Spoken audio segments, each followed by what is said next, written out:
சரி வா தம்பி உட்காருன்னாரு. ஐயா எதுக்கு என்ன வர சொன்னீங்க?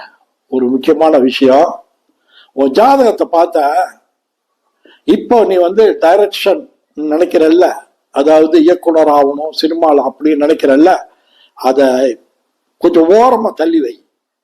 இப்ப உனக்கு கல்யாணம், அதாவது திருமணம் பண்ணக்கூடிய நேரம் வந்துட்டு, இதை விட்டுட்டேன்னு வச்சுக்க, உனக்கு கல்யாணம் வருது ரொம்ப கஷ்டம். என்னங்க ஐயா அப்படியா சொல்றீங்க? ஆமா, அடுத்த வேலை சோத்துக்கே இன்னொருத்தர் நம்பி இருக்கேன், வேலை வாய்ப்புகள் கம்மி.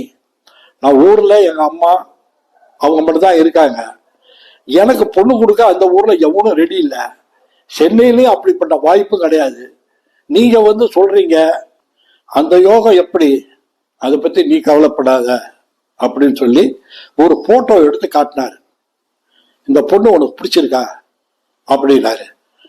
இவன் அப்படியே கொஞ்சம் ஷாக் ஆனா. பார்த்தா